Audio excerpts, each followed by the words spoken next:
Hiking Club. Having transportation every Wednesday right after school in the midst of a national bus driver shortage is truly a miracle.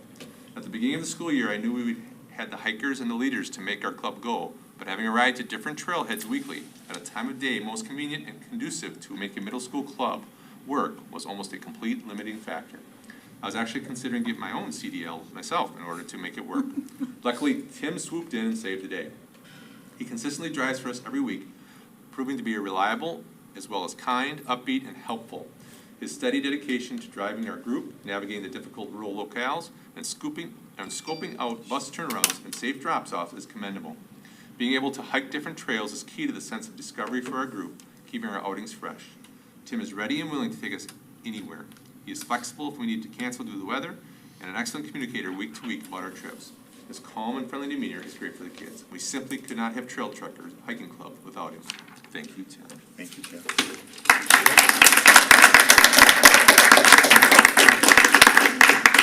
So, here's your $100,000 for doing such a great job. Wow. Yeah, nice.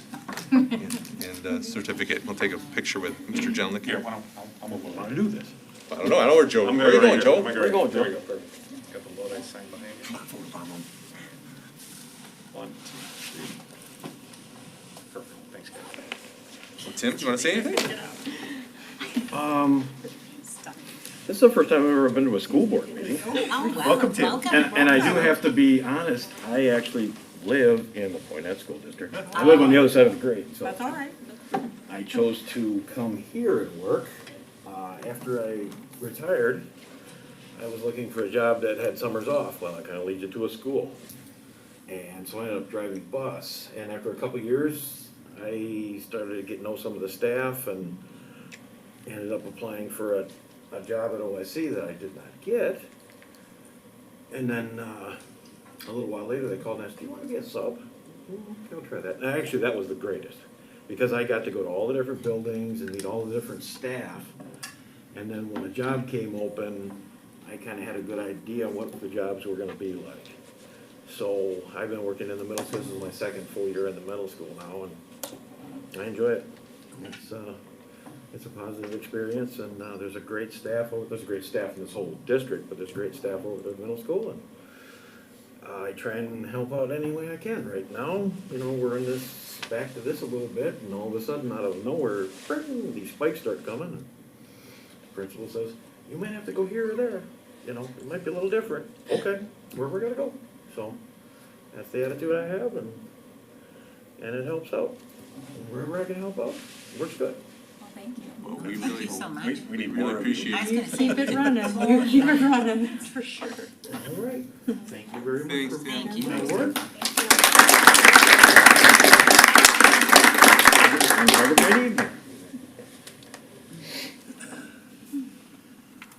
There is no public input tonight.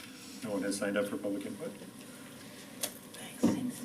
Consent agenda items. Items in this section will be adopted as a group unless a board member requests a specific item to be removed from consent agenda and addressed separately. We have the minutes from April 11th meeting. We have vouchers, payroll checks, account payable checks, ACH payments, and credit card payments. We have fundraiser request, concession stand for baseball games. We have fundraiser report, LES third grade fundraiser. We have one field trip request, FFA State Convention in Madison. There are no committee recommendations for approval. Under other, we have the girls hockey co-op. Under resignation and retirement, we have resignations of volunteer football cheerleading coach, volunteer volleyball coach, assistant volleyball coach, middle school assistant volleyball coach, and middle school special education assistant. Under co-curricular hiring, we have tennis head coach and a volunteer. Under cheerleading football, we have 2 at 50% and 1 head coach. Soccer, we have a head coach and then 2 other coaches, assistant coaches. Cross country, we have a head coach and then 2 assistant coaches and middle school head coach. Under football, we have a head coach and then 5 assistant coaches and then 2 assistant coaches at 50% and then 6 more volunteer coaches. Under girls swimming, we have a head coach and then 3 volunteer coaches. Under volleyball, we have 4 assistants. 4 assistant coaches, and then we have an assistant softball coach. Did I get all that right? Okay. Very good. Good job. Under community program crew, we have lifeguard instructor and a lifeguard. And under regular staff, we have 5 summer school teachers that have been added.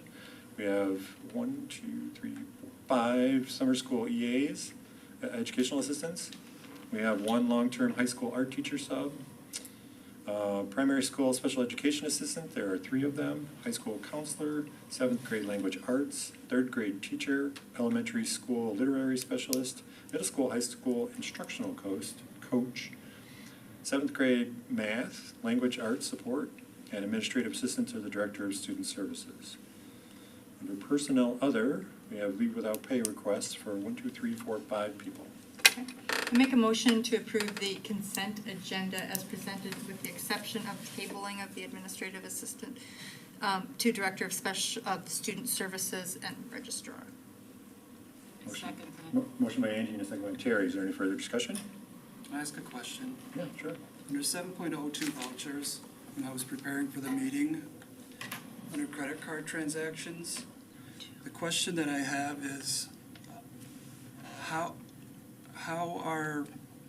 do we determine, or how is it determined who has a credit card and spends for the school district? And is there any oversight, or is there a maximum that they're authorized to spend? I just wanted some clarification, because I didn't quite understand how that worked when I looked at $38,000 of credit card bills. Emily?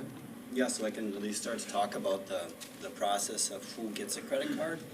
Maybe one of the principals can help explain how the approval of expenditures happens, but we have a purchasing card system, so I want to make sure I'm clear about that, because we get a substantial rebate on using this card. So we would use this card in place of probably every single expenditure we can because of our rebate. But we've only, and I'd have to look at all the records, but given or issued a purchasing card to administrators and to building office staff that can be checked out. So one of our administrative office teammates that could be checked out by a building staff member, such as a teacher that wants to purchase something and wants to use a credit card per se, or a purchasing card in this case. And aside from that, then only certain staff members that would have per se qualifying criteria, like they might be a staff member that goes on trips, like an FFA advisor or something like that, where there's definitely a need for a purchasing card. All the cards are our accounts payable specialist zeroes them out and gives a very small balance. So should any, let's say a $2,500 purchase arise, we would go in individually in that card and boost up the level. But I don't recall exactly if the level is like $100 or whatnot, or $500 in these cards, but not many staff members get them. So each of the members, I believe, of this team here all have credit cards, and one administrative assistant in the office. Yeah, I'm still learning everybody's names and who they are, so there are names on here where it says used by that I don't know who they are yet, so I'll learn that. So like these are all administrative. most of the people on here are administrative assistants at the different building levels. We also have, like Mr. Potter, who is a director, our librarian, our school nurse, music department, because they make a lot of purchases. That's the main, but the most of them are made by administrative assistants throughout the district. And does any building principals want to talk about So is there a dollar amount, or is there an okay that has to be obtained before making these purchases? Yeah, do you want to talk about how staff members obtain an approval before using it? Sure, I can talk a little bit about it. So Leslie Falk probably has a lot of transactions on there. So if we have a staff member that would like to purchase something from Amazon, they would go through Leslie. and they would go to Leslie and say, this is my account number, and Leslie would go and verify that they have funds in order to do that within their budget. And then Leslie would make that purchase, and then at the end of every month, we reconcile our credit cards where we go through and all the coding of each budget item. Each of those goes into Skyward under the correct person's budget, and it all gets accounted for within there. So nothing gets approved without us verifying that they have that money within their budget. Because each staff member has a budget, and then you. Correct, vast majority of them do, yeah. Or each department has a budget Okay. that they work through. So like when I was a school nurse, I had that health room budget. So every year, and if I needed something extra, like a bigger expenditure, then I would get that okayed. Because like one time I got the thermometers that were the fancier thermometers and they were higher priced. So that's how that worked. But I always knew what I was working within. Okay, so there's a budget and they're taking the funds out of their budget. Correct, and it just streamlines it to go right through one person that does, so in our building anyways, Leslie takes care of all of that because she knows how the budgeting system works and how the reconciliation of the credit card works. And you use the card because you get a discount on the Right. purchases? Yep. Substantial one, actually. A What? substantial discount, actually. We get a rebate check at the end of the year back. Because in this situation, the supplier assumes the fees, so we get per se like a dividend back. That's the hard part of a purchasing card for a vendor. Like we'd put our health insurance on there, but the 3.5%, they would assume that whole fee system. So they won't accept that. They need direct payment. So would it be correct for me to understand this as every one of these expenses is coming out of some department's budget? Exactly. Correct. Okay, thanks for explaining it. Thanks for the question. Any further discussion?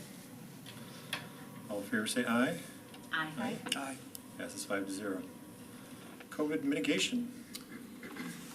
Yeah, well, here we are again. The medical advisory team met on May 3rd to discuss our COVID mitigation strategies. Their recommendation is attached.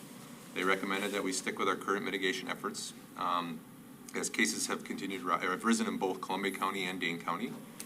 And both of those counties are now in the medium community transmission category as categorized by the CDC and DHS.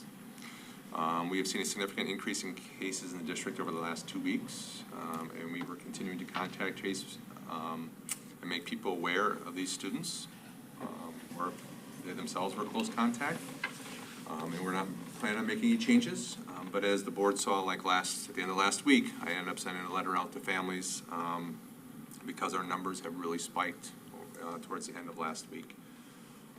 Especially at the middle school. So I sent out a letter making families aware of the increasing numbers so they could make health care decisions on behalf of their students. And I also let them know that due to the number of close contacts at middle school, we are unable to contact trace at that level, just because kids are moving. At the high school and middle school are so much more difficult because kids are moving every 45 minutes. They're changing a class at the middle school out there. High school, it's every 90 minutes, but they're changing classes. There's track, there's concerts, there's all those different things, where at the primary and elementary school, you're kind of with your classroom, right? So it's a lot easier to do. But our cases haven't, knock on wood, haven't risen quite the way at the high school as they have at the middle school. So we are not contract tracing, as I said in the letter Friday we sent out. I sent a note out to the medical advisory committee, getting their support of that step. We did take a step of having all of our staff wear face coverings at the middle school, at least for the next week, as we'll see where those numbers go. Trying to make sure we keep our in-person education going. As of today, we have 36 students, confirmed student cases of COVID-19 at the middle school since May 2nd, and 10 staff members, which has put a lot of stress on our system. Across not just that building, but across the district, but especially at the middle school. So hats off to Derek and all the work he has done and his staff, making sure that they're supporting kids. We'll continue to monitor the situation. That's where we are right now. So I'm just opening up for questions that people have. Yeah, I have a question. If the medical advisory committee would have made a recommendation to go back to mandating masks, what would have happened? So that would be in this recommendation. So the recommendation, we typically try to meet the week before the board. So that recommendation is made and it comes for the board before it's implemented, depending on the quickness of us having to do that. Something like that, I would have tried to get to the board before it was implemented, because right now, the board's, the action on the table is the board has directed me to follow the medical advisory committee's recommendation. So that's what the board motion is that happened in September. So as it stands currently, if the medical advisory board would have recommended mandating masks We'd be back in to the masks. entire school district, that would go into effect without coming back to the board Right. for discussion or It- approval? It would come, we would make that change as quickly as we possibly could. Would And change? because it takes time. If they mandated or asked us to make a change, the medical advisory committee asked us to make a change, we would make that change as quickly as could. We can't snap our fingers and make a change, right? I need time to communicate those things out.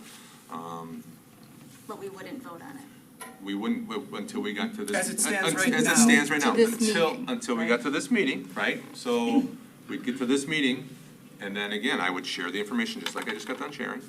And the board can say, thank you, we will move forward with the recommendation as is. Or the board at any time can go back and say, we are not going to follow the board, the community. Okay, let me clarify my question. If the medical advisory board would have recommended mandating masks in all of the schools, would that have gone into effect before coming in front of the Yes. board for us to vote on it? Yes. Okay. If we'd had time, depending on when we meet, right? So let's say they met last Tuesday. If I have the time, we have the time to put that recommendation in place, communicate that out so it's clear, and then we would have put that recommendation into place, because that is what the board's directive has been to the administration, has been to follow the medical advisory recommendation. Okay. And then it comes to the board every time we meet, it's our first or second agenda item. We go through this, and then at any time, the board can take no action, which, again, continues what's going on, or the board could take action to say, we're not going to follow the medical advisory committee recommendation. So as it stands right now, it's not just a medical advisory board, but they're actually determining the policy, or they're determining whether or not, in this example, masks would be required. They are making a recommendation. The board at this point has said, we will follow that I recommendation. understand that. So Mhm. if I am of the belief that the medical advisory board should be advisory only and nothing should change until it comes to the board to be discussed and voted on, what would the process be for making a change from where we're at now? Well, the current motion that is on the, well, not on the table, has been voted on and approved by the board, is that we will follow the medical advisory committee's recommendation. That passed 5-2 in September. Somebody would have to make a motion that we don't follow the medical advisory committee's recommendation, and it would have to be approved by the board, or something there. Or And we is could that say, something that can be done now, or is that something that needs to be It's put on on the an agenda. agenda for a further Nope. meeting? No, this is an agenda. this is the agenda item, this is where it would happen. Or somebody could say, we're gonna follow medical advisory committee, you guys could do a bunch of things, right? You could say, we're gonna follow all the medical advisory committee recommendation, except what that exception might be, masking, or we're not gonna require social distancing, or contact tracing, or we're not gonna follow them at all. Or we don't wanna hear from them anymore. Again, that's you as a board to make that decision. Or we could have a special board meeting every time they make a recommendation, or we could have them make a recommendation closer, I mean, if they could meet So- the day of the board meeting I or mean, something. the you way know? I see it is they are a committee, so, and they're making, I mean, they're doing policies without getting voted on, and we wouldn't do that. They're giving recommendations. But if we're making the students do something like that, if we're requiring something like that, that's a policy. We're still in a pandemic. It hasn't changed to an endemic yet, so it's Well- still very serious. I don't necessarily agree with that. I don't know when this is going to end. And this medical advisory committee was not voted on. We were all voted to be up here by the community. And a medical advisory committee, and then we just, whatever they say we do, that seems not right to me. And I would say, as a board, you guys can make, but there's advantages and disadvantages with having the medical advisory committee. The advantages is we can be pretty nimble, right? Because there's times we've had to make decisions where try to pull a board meeting together and do things would be very difficult. But again, as you said, you're an elected board. From my have an perspective, opportunity. this is not a get rid of the medical advisory committee, it's a make them a medical advisory committee, take their recommendations, and then we act on them. And I understand, It's totally up to I you guys to do. understand what happened in September. So if I were to want to make a motion be made that the medical advisory board be advisory only, is that going to get us to have discussion and vote on it? You'd have to word it in the way you want it to happen, right? Whatever you want to happen, that's how you word your motion. What I want to happen is I want the medical Then make- advisory board make that to, motion. I Just make make a it. motion that the medical advisory board have their meetings, make their recommendations, and then the recommendations be brought to the board to be discussed and voted upon or acted upon. I second that. Okay, motion by Scott and a second by Heather. Discussion. I just want to make a kind of clarification here that I don't think people realize.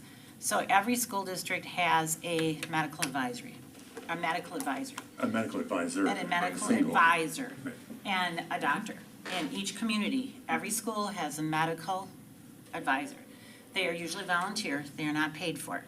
They they sign off on every policy and everything the school nurse wants to, I mean, that's how it works.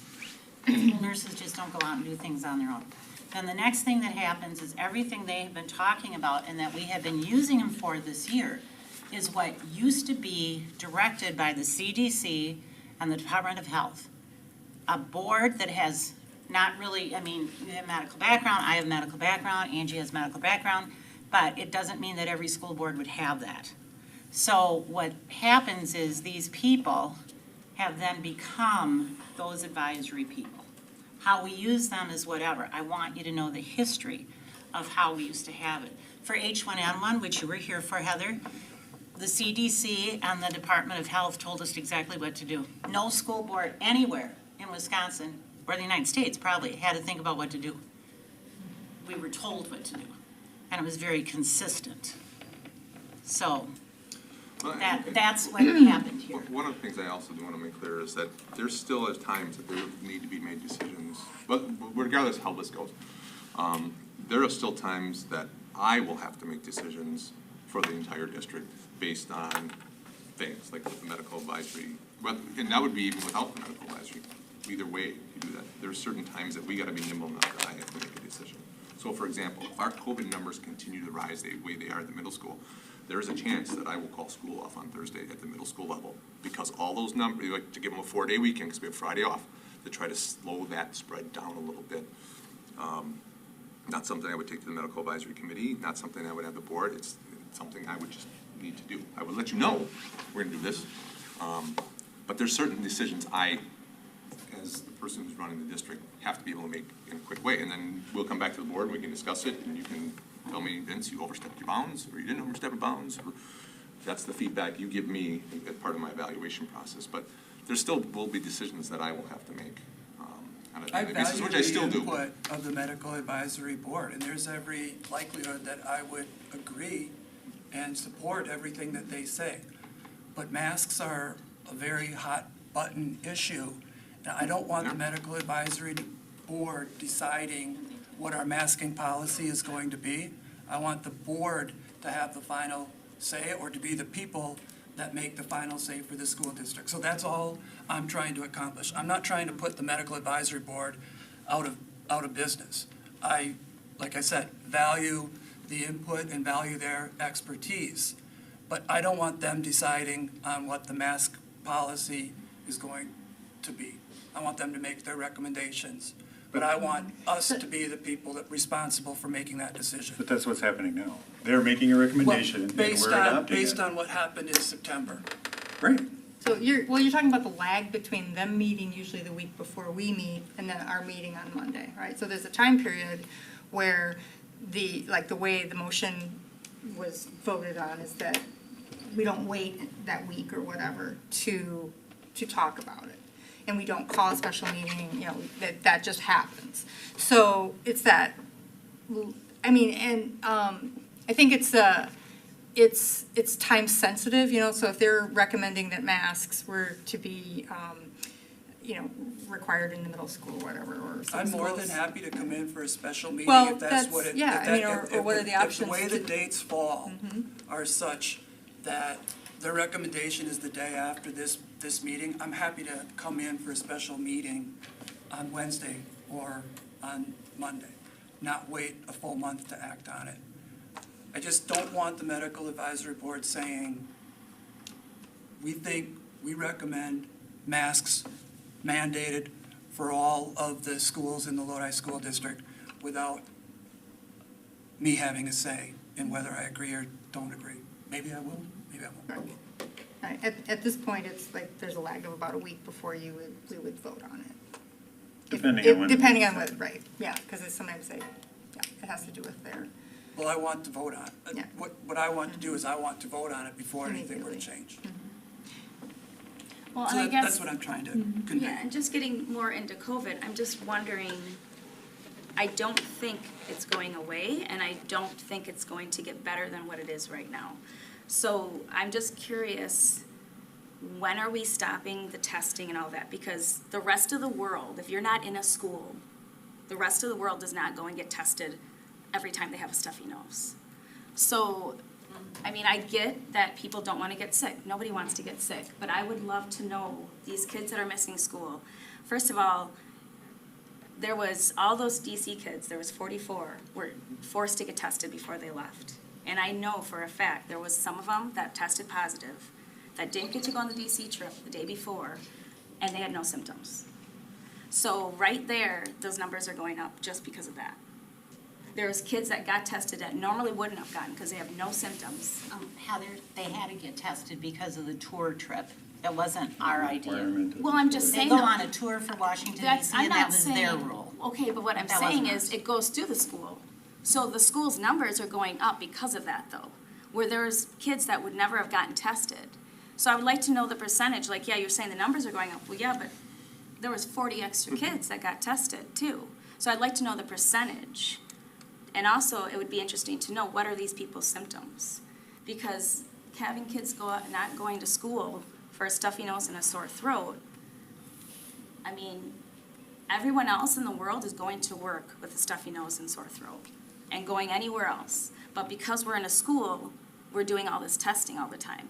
So I'm just curious, like I said, I'm not a medical expert, but I don't think it's going anywhere. I think it's the same as, and it's allergy season, so those symptoms, if we weren't testing people, it would just be like normal right now. And people would be going, and if you're sick, you stay home. And you don't get forced to get a test, and you don't get forced to stay home for 5 days. You're sick, oh, you're fine in 2 days, go back to school. So I'm just curious what the game plan is, because if we're gonna keep doing this COVID thing forever, I mean, guess what? They graduate high school. I mean, my daughter's at UW-Madison. They're not testing nearly as much as we are. And there's no masks or anything. So I'm just curious, why do schools have to keep testing? And no one else in the world is doing it. UW-Madison is testing all the time. I think also. My there's- daughter has not been tested at all since she's been there. I think also there's like an issue with like people who have had like siblings at home or whatever have COVID, they're saying, oh, you need to get tested. And then they're sending them back to class. Like, you need to go get tested, but you can still come to school if you're symptom free. Because you're vaccinated. But I know plenty of people that are vaccinated that have had COVID or have COVID right now, and just sending them back to class after making them get tested, it doesn't make any sense. If you think they're that much of a risk that they need to get tested, then they shouldn't be in school. But at the end of the day, every single time the virus mutates, it's getting less and less severe. That's like the trend it's going, compared to like what happened in September, what happened with those, like Heather said, it's like basically a common cold at this point. And half of the kids, yeah, they were contact traced and had to get tested, and then they tested positive, but they felt completely fine. They didn't have any symptoms. in some Well, cases. and I know people have the argument of, you know, some people do get worse, and that's true with anything. You know, I have worse allergies than my husband, or my mom gets the flu, she gets it way worse than everybody else. She gets pneumonia, like, I mean, it's called the world. Everybody's gonna get something worse or better. And, I would also at some point, and again, Scott and I are learning the ropes here, but I think we need to make this whole vaccinated, unvaccinated thing go away. There is proof that unvaccinated and vaccinated can both get it, they can both spread it. Okay, they say if you're vaccinated, you might get it less severe. That's great for just you, but this whole thing about being treated differently because you're vaccinated or unvaccinated makes no sense at all. And I think we need to take that out. Lodi is about inclusion, and yet here we are, separating and making different rules for something that has nothing, that doesn't make any sense. At first, when they said, yeah, the vaccination, it's gonna make it all better. Okay, but it's proven now that it isn't. And people that are vaccinated are getting it and spreading it just as much as unvaccinated. So we need to somehow get that out of there. So you don't know if all of those kids are sick or not sick. You know some of them, but not all. No, I'm saying, you know, But I you're don't, making but it sound like you know all No, of them. I don't know every single kid, but I'm saying that I know just as many vaccinated people, or maybe even more vaccinated people than unvaccinated right now that have had COVID. I am unvaccinated and I haven't gotten COVID in this whole time. This, like, it's not a black and white issue, and like with treating people differently, it's been treated that way. Because everybody, like, I like to see it now at this point, treated like a flu and not dodging around the bullet. Everybody's trying to be so secretive, like when they pull kids out of class and stuff, like, if you have it, you have it. And it's, if you're gonna get it, you're gonna get it. Like, it's not as big of a deal as it used to be. And yes, it's still a pandemic, but it doesn't need to be treated, and people don't need to be like super isolated anymore. It's like they shouldn't But be again, like, you're not a doctor, right? And Dr. Chow, Dr. Furukawa, and Dr. Butchers are doctors, they deal with this every day. That's why we're listening to their advice. Because they're going by COVID. They're saying, yes, Because these this people. is their job, though. But they're saying the COVID numbers are up, but we're not looking at the symptoms. So Again, yeah, the COVID numbers might be up, but guess what? The flu numbers are probably up too, and the allergy symptoms. But we need to go back to just where it's saying like, okay, yes, you might have COVID, but there's no reason to keep you out of school for a stuffy nose. Like, we have to at some point look in our district and say, this is not making sense anymore. Heather, I understand your feelings on this, and I understand your perspective, and I respect it. But all I meant to do by bringing up this question was not necessarily go to where you're talking right now, but was purely, I don't want the medical advisory board deciding if we're gonna mandate masks or not. I want that to come to the board before masks are mandated, or make their recommendation, it come to the board, and the board vote on it. If they make their recommendation and it takes a couple of days for the board to get together to meet to vote on it, then so be it. That's all I'm trying to accomplish. Well, I was gonna bring this up even before you brought that up. So, because I've just been bugged I about want there to people have to missing be a school vote for of nothing. 4 or 5 or 6 or 7-0, or whatever the majority is before masks are mandated. Again, in all the schools, not because the medical advisory board recommends it. Not that I won't listen to what they say, to your point, Adam. I understand that these are medical professionals and they're making the best recommendations that they can. But I think that we should be, meaning we, the board members, should be the people that are responsible for the final say or the final decision on whether or not masks are mandated again in all the schools. so compromise on this to get a vote to happen.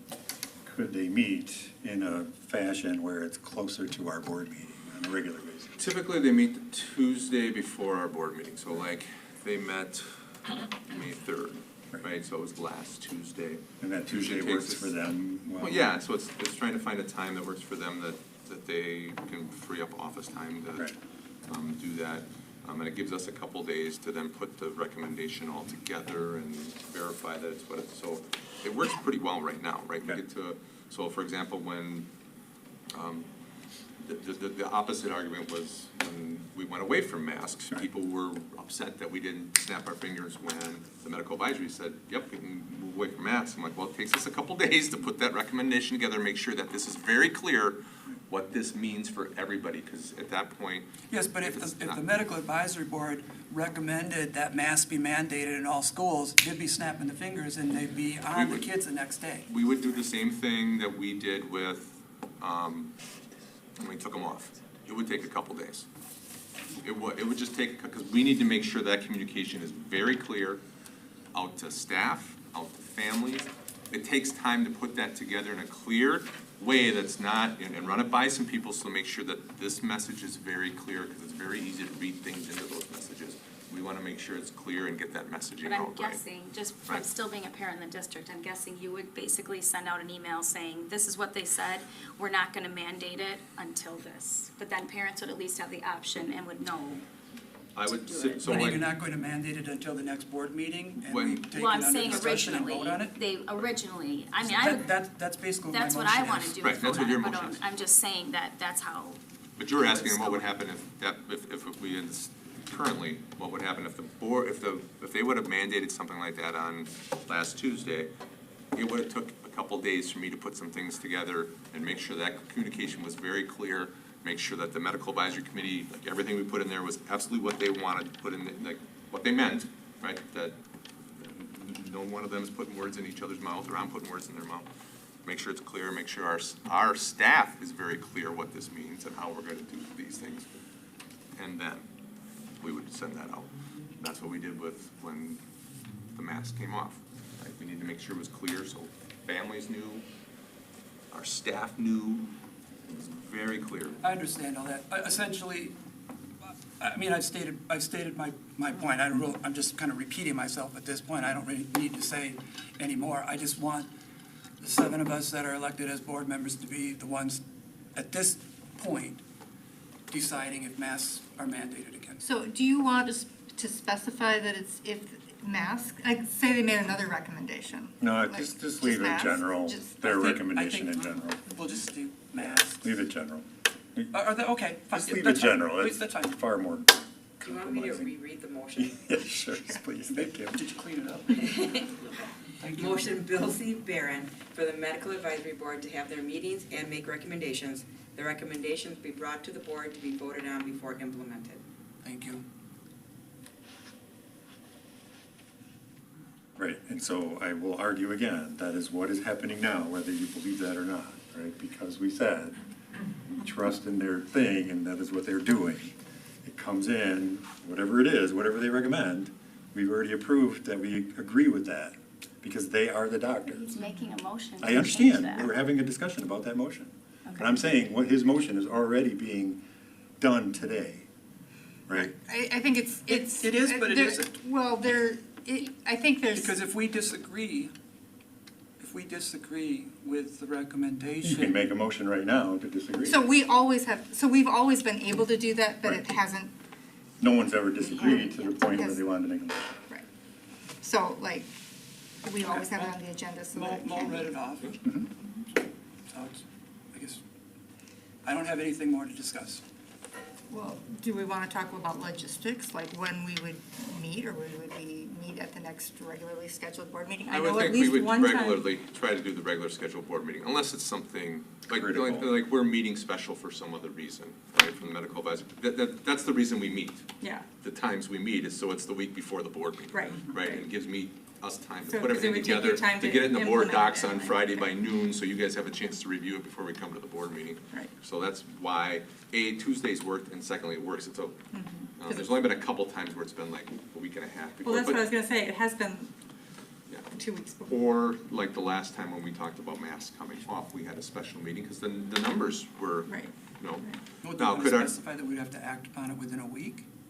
No, I No, it's mean, fine. I don't think it has to be specified, I just wanted to talk, like, Logistics. yeah, I feel like, I mean, Vince you would call us and we could. we would call- try to pull a if special we- board we've meeting had- if we need to. In COVID era, we had plenty of emergencies, special board meetings, so.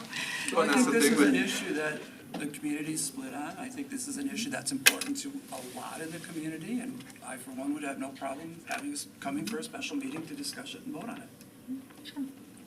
If that's what we needed to do, to act in a timely manner. And that would be similar with boards have done all the 2 years I've been here. They've always been willing to come in and meet and have those conversations. Any further discussion? Do a roll call vote. Terry? No. Scott? Yes. Heather? Yes. Angie? Yes. Adam? Yes. So 4-0, or 4-1. Right? Correct? Yep. Okay. I would like to say, I wrote this out, we have been incredibly fortunate that Dr. Chow, Dr. Furukawa, Dr. Grunwald, and Dr. Buttress have been so generous in sharing their time and expertise on SARS-CoV-2 and COVID-19 with the School District of Lodi. These 4 doctors have gone out of their way in the last 2 years, or year and a half, I guess, yeah, helping us protect our 1,500 students and more than 200 employees, which in turn has helped protect our greater community. And I would like to thank all of these doctors again for being part of our medical advisory committee and helping us understand and mitigate the pandemic. Mo, could you read that motion back, what just got approved to me? Yeah. Motion Bill C. Barron for the Medical Advisory Board to have their meetings and make recommendations. The recommendations be brought to the board to be voted on before implemented. Okay. So then the board needs to act on this recommendation that's on the table from the medical advisory committee. So, I mean, we can't move on the next agenda, I know they're still looking at this way, that's fine. Thanks, Mo. I'll make a motion to approve the medical advisory committee recommendations of May 2022. I second the motion. Motion by myself and second by Angie. Any further discussion? All in favor say aye. Aye. Anyone opposed? Yes, it's 5-0. Next we have school fees for 2022-2023. Yeah, so the Facility and Finance Committee discussed school fees at their meeting on May 4th. The committee heard information from Mr. Potter and Mr. Richter about Chromebook care fees, Chromebook case fees, other school fees, lunch prices. You can see the attached memos in the board docs.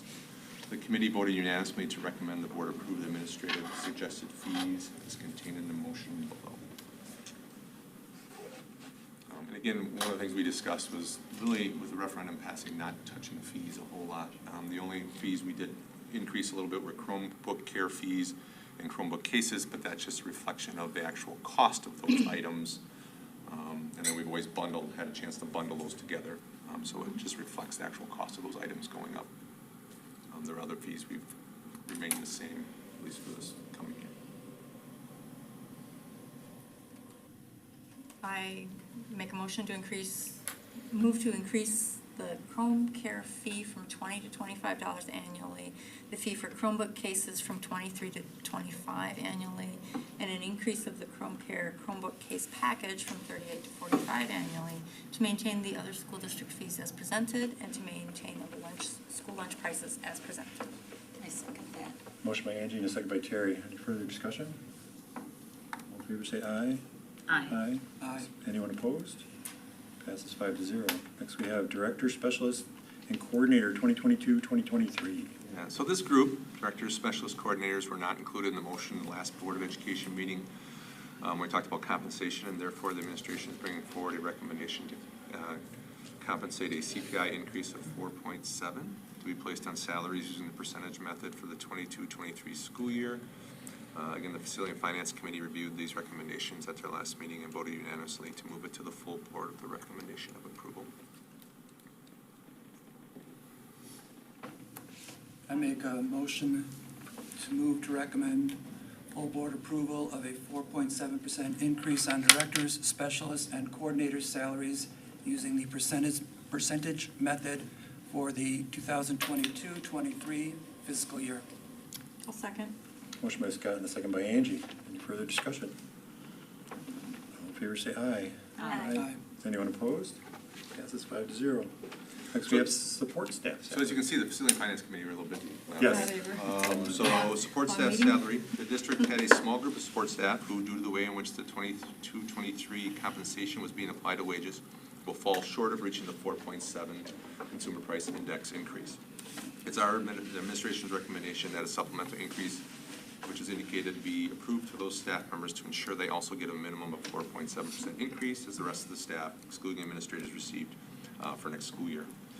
Again, the Facility and Finance Committee went over this, recommended and voted unanimously to move it to the full board with a recommendation of approval. So I'll move to recommend full board approval of a 2022-2023 supplemental increase for the following staff members: Crystal Hoffman, Point, or 25 cents an hour; Maureen Palmer, 19 cents an hour; Chris Carls, 5 cents an hour; Linda Hines, 5 cents an hour; Jessie Lane, 3 cents an hour; and Heidi Endres, 2 cents an hour.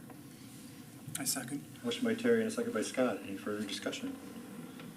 All in favor say aye. Aye. Is anyone opposed? Passes 5-0. Base salary and co-curricular increase. Yeah, so during the referendum presentations, the district shared that we have the second lowest starting salary for teachers in CESA 5. The district indicated that if the referendum was supported by the community, the district would increase the starting salary for the 2022-23 school year and would look to increase it each year of the referendum. The district worked a few years ago to increase our co-curricular base to make it align with the base salary for starting teachers, so we try to move them at the same time. So we are looking at moving our starting pay up from $38,000 to $40,000 for a Bachelor's of Arts or a Bachelor of Science degree. Co-curricular base from $38,000 to $40,000, which would incrementally give increases to like teachers and coaches and things of that nature. And then anybody who's got a master's degree, moving that up also $2,000. Just be aware, as we did, I talked about this at the Facility and Finance Committee. Right, when we put this referendum together last August and started looking at these numbers, these look like nice increases for everybody, and now everybody else around us is doing the same thing. So we will still, even with this, be behind, right? So, but we have a plan to slowly, again, try to catch us up. It just depends on what everybody else does. But it's a nice start. I move to increase the starting teacher with a Bachelor of Arts/Science degree from $38,000 to $40,000, the co-curricular base from $38,000 to $40,000, and starting teacher with a master's degree salary from $41,150 to $43,150. Motion by Scott and a second by Heather. Any further discussion? All in favor say aye. Aye. Is anyone opposed? Passes 5-0. Summer worker compensation. Yeah, we have reviewed our summer worker hourly rate and requested summer worker hourly rate increase from $11.50 to $12.50. And continuing IT hourly employees increase from $13 to $14 per hour to keep in alignment with the increases of staff and inflation. Facility and Finance again reviewed this recommendation and voted unanimously to move it to the full board.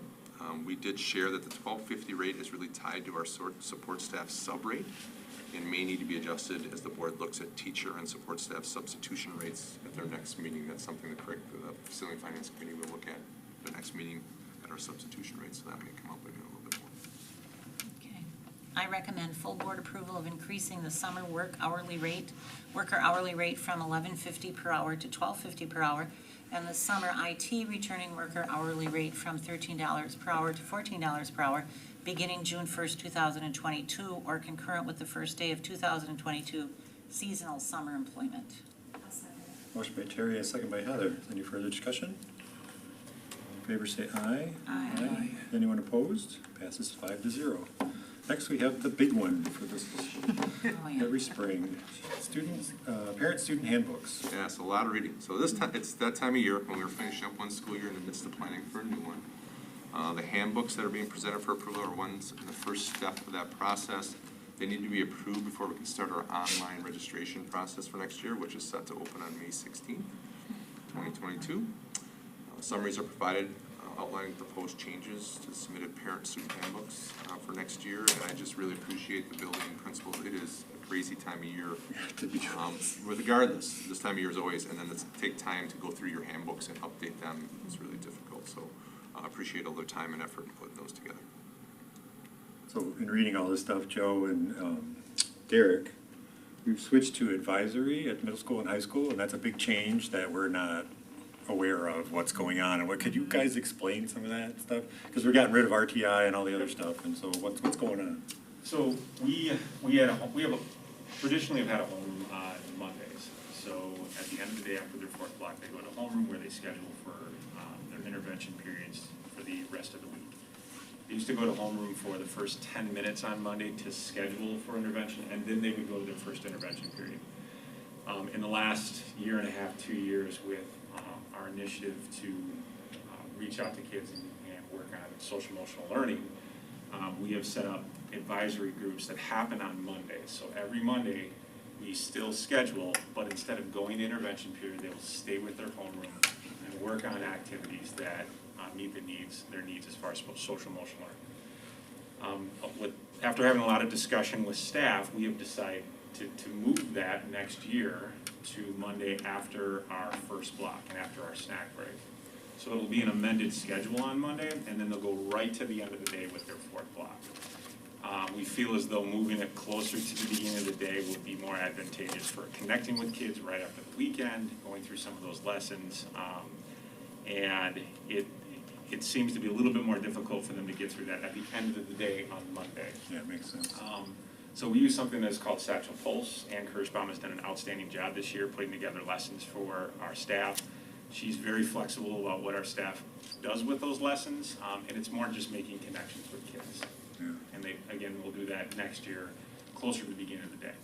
So Okay. So you call it's home, it's still their, it's it's like, still it's their home. They meet homeroom? with their homeroom, but we call it advisory. And We are call they, it are you continuing, so like they're in the same homeroom for all 4 years? So those they are are. kids and a teacher who get to connect over 4 years, Correct. right?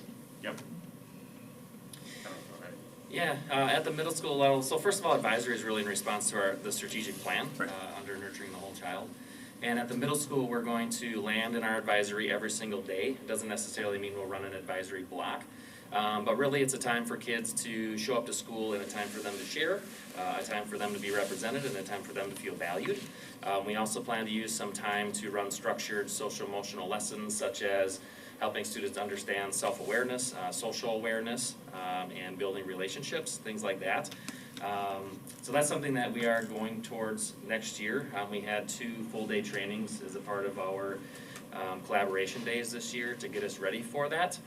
But yeah, the plan is that we will do that for next year. That'll be where we land. So that block of time is 22 minutes every single day. We haven't decided necessarily, and this is something that we will adapt and figure out how to best utilize the time. We figure when we arrive back from summer will be a time when we do it very heavily and try to spend a lot of energy and time building relationships with kids. And then as the year goes on, we will adapt. Maybe we need to focus more on some academic interventions during that time, and that'll be something where we just decide what's the best use of that time. As far as your question about RTI hasn't really gone away. We just changed the name to WIN, and now we focus exclusively on informational text, and that is really teaching all students at their ability level. We use iReady assessments to make sure that the materials are at the exact level that they need to maximize their learning. So that's not it's really more of a curricular change. We just changed it to WIN because that's kind of what the elementary school does, so we thought we would match with that.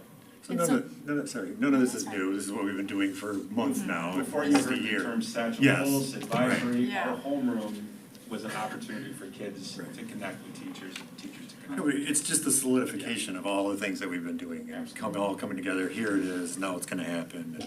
So at the middle school, are they with the same teacher for the year or for the whole middle school? For the 1 year. For the So 1 they would year. they would move along in grade levels. Okay. So, yeah. Because they're kind of like 7th grade's all kind of staying in the same area. And yeah, it's a little Yeah, different than high and school. we're also trying to branch out and include our specialist teachers and special education teachers in this. So it's not necessarily going to be housed in each wing, but it's a grade level advisory. But unlike the high school, they will probably switch advisory groups each year. It's just going to depend on how the group feels. Okay, thank you. Yeah. I had a question for LES. So we've switched to, in emergencies, going to the United Methodist Church when we used to go to the Blessed Trinity. Correct. What happened? Why? Is it- The people up the hill seem much nicer. No, I'm just kidding. I'm totally kidding. The people behind were super nice too. It actually came about 3 years ago, pre-pandemic, when we had 2 gas leaks.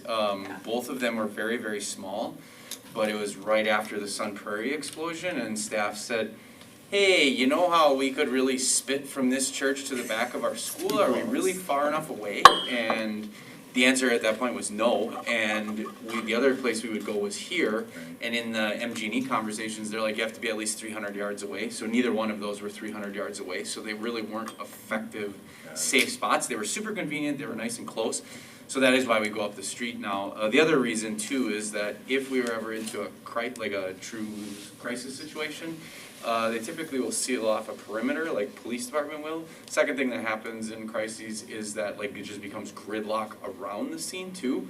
So by moving it away, there's a few different access points, and so it allows for us to move students in and out more ideally. So good.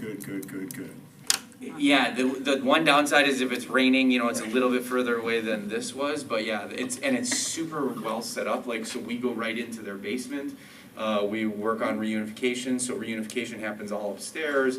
You know, the idea with reunification is keeping kids and families separate, not to any longer than we have to, but so that, you know, kids aren't running toward families and then we lose track of who actually got reunified. So it really is a nice setup. They have bathroom facilities, not that this church didn't, but we're really in pretty good shape. And then we have like a couple classes. They have many rooms in their basement too, so yeah, it's worked out good. Okay, perfect. And then the last thing, sorry, did you want to? No, Angie asked my question, so it was perfect. The formatting for us on the PDFs for the high school, both the handbook and the staff and the parent handbook is all messed up. Yeah. We can fix that. Okay, I just want to make sure it gets fixed before it goes out to, Yep. and then the same for the OSCs. I was gonna say, the too. OSTs are really weirdly It's really formatted, weird. so, like, I don't know. Just like- Because we were just trying to go from the document to the memo, and it's Yeah. like, everything's messed up. Yeah, I just want to make sure it gets. Logistics. No, you're right. Thanks for the headache. Yeah. Just kidding. Okay, anybody else have any other questions? Can I get a motion? I motion to approve recommended 2022-2023 revisions and changes to the parent-student handbook for the Lodi Primary School, Lodi Elementary School, OSC, Lodi Middle School, and Lodi High School. I'll second. Motion by Heather and a second by Angie. Any further discussion? All in favor, say aye. Aye. Is anyone opposed? Passes 5-0. Look at you guys making motions, yay. Look at us making motions, keeping things moving. Staff handbooks for the schools. Yeah, similar to the student parent handbook, right? That's the time of year when we do faculty handbook revisions as well, so that's the first step to plan for next year. The middle school handbook will be on the June agenda, so we just recommend approval of these updated handbooks. So, like, I couldn't find the LHS handbook on this as an attachment, but I went back to. Yeah, I went back to. they were mixed up. Okay, but I found it, Right. and then, I don't think it's attached here, but. Yeah. It is now. It is now? Yeah. Okay. Okay, anyway, yes, that's fine, it was just that's just a logistical comment, so. Unless it's in, Well, I just went back to where you emailed it, and then I compared it to the memo tells what the changes are, so. right. Then I memorized the 185 pages of the stuff. Just ask me anything. No, ask Vince. So someone like to make a motion? Oh, yes. Make a motion to approve the recommended 2022-2023 revisions and changes to the faculty handbook for Lodi Primary School, Lodi Elementary School, OSC, and Lodi High School. I'll second that. Motion by Angie and a second by Terry. Any further discussion? All in favor, say aye. Aye. Anyone opposed? Passes 5-0. Co-curricular code of conduct. Right, so Code of right. conduct. Handbook. So right in the same vein, Mr. Jelnick, Mr. Marshall, Ms. Mefford has submitted the revised co-curricular code of conduct for the school year. They will have their fall co-curricular meeting here in early June, late May, early June, so we need to get this approved so we can share it with the student athletes. I do have a question. The code, So let's make a motion and then Okay. you can ask your question. Okay. Generally the way I it make a works. motion to approve the amended 2022-2023 co-curricular code of conduct. One second. Motion by Angie, and I'll second it. How about Okay. that? So Angie made a motion and I seconded it. Now, discussion. so it looks like we changed, code violations are assessed to students, the calendar year in which they occur, and then there's obviously like 2 paragraphs, but it says changed it to can be imposed over more than one calendar year. For example, if the student earns a minor code violation after the last game/event in the spring, they would need to serve their consequence the following season. Do you mean the same sport, or they can serve that with a different sport? Different sport. They can serve it with a Okay, different just sport. like So how the it next sport is. that they would play, they'd serve it that consequence then. They There's what? I didn't. So the next sport that they would participate in, they Okay. would serve it then. Let's say they just played golf. Okay. They would have to wait until the next year to serve that, Okay, until the okay. next golf season. So really, what is actually being changed in that? I think the language we put in the 365 Just to make it days, more just to clear? clarify. Okay, Yeah, that's okay. pretty much it. Nothing has really changed. We just, Okay. The other question I just had too, which I get it, we had to add, but not limited to, when you're listing the major and minor. yep, Because obviously you can't list everything that a Right. kid can get in trouble for. The only question I have is, if it isn't listed there, sure. who makes that decision if it's major or minor? I Is it think- just you? No, Or is it? it's definitely Ms. Mefford, Mr. Marshall, and I. We have just, it's, It would be discussed we by. collaborate, yes. Okay, Yep. okay, that's all, I just wanted to make sure that it wasn't just one person deciding on something like that, okay. Are there any big changes? No, not really. Just the language as far as the 365 days, and then we just wanted to emphasize that, and just basically by underlining, and that is, but it is not limited to, in each minor, moderate, or major. And I know, Scott, you were a part of those changes that we made several years ago, so Yeah, I sat in on that. we wanted to try to get as specific as we can, even though there's a lot of, there's gray and there's certain things that could happen that we're not gonna be able to list, so. Yeah. Okay, any further discussion? All in favor, say aye. Aye. Anyone opposed? Passes 5-0. Resolution authorizing the transfer of funds, the establishment of an escrow account with respect to and the defeasance of certain of the general obligation refunding bonds dated March 1st, 2017. Something we do every year. Yes. So the board approved a defeasance amount in October of this year, and then I'll turn this over to Brent to talk about this actual motion. Yep, so defeasance, that has been a point of discussion right around the community. Defeasance is a process, I'm just gonna give you the overview and then tell you, let me start with just saying that the final step in this is a resolution at the board that says we will pay the money into the account, which then will be moved into the debt schedule to pay down the debt schedule. And by doing that, it shrinks the interest on that loan. Defeasance, just as a kind of a recap, is a method of levying above the annual payment that we have on our debt service loan. So we're paying on the primary school. There are two bond issues. I believe, and I'm not totally sure, but a bond issue has to be in around $12 million as a max. So we had a $22 million loan, and it was two issues. Just as a point of interest, Bear did a really great job of structuring it because they knew that this referendum was coming up, so that it would actually take, our debt service went from $1.6 million to 1.1 in this particular year to support this referendum. But they were also structured differently, so the $12 million we're paying on the front end, we're paying interest, or we're paying the principal, and it has a low interest rate. The $9.9 million issue is structured so we pay principal at the very back end of it, so it's they're both 20-year issues. And we're paying interest, which would accumulate to about $5.5 million of interest payments on that issue. But over the years, and I show this, I illustrate it in the chart in the memo, this board, the boards before you end, for the last 4 years has done $6.38 million of defeasance, which has resulted in about $2.67 million in interest savings to the community. We don't realize that. Well, we realize that as it shrinks in it, our debt schedule and also our annual payment. So the money is already in, per se, the accounts because the levy payments have come in. They're sitting in the district accounts, and the last step is to move them to Associated Bank in Green Bay, who is the fiscal agent, who will then disseminate that into the accounts of the buyers of the bonds. So is this over now? The It will be, defeasance? once you approve this, we will move the money this month to Green Bay, and they will disseminate it to the buyers. To answer your question, it's a thing that comes up in the fall. And so this board makes a decision every year, do you want to defease or not defease? And so that's when we'll have that discussion. So this is the end of last October, is that when we did it? October you did. We defeased in October, Last October of what year? This past October. the previous October. And then now this money has come in that we defeased, so it has to go in the escrow account in order that we save that money. So that's all this is. So then next October, it would come before the board, do you want to defease or not defease, right? It'll come to finance. So at this point right now, we are no longer defeasing. It's a one-year thing. So we did it in October. It was approved. The money has come in now, and so now it has to go to escrow. That's what this motion is, to put it into the escrow. And then there's no more defeasance until next October, where you'll be asked, would you like to defease again?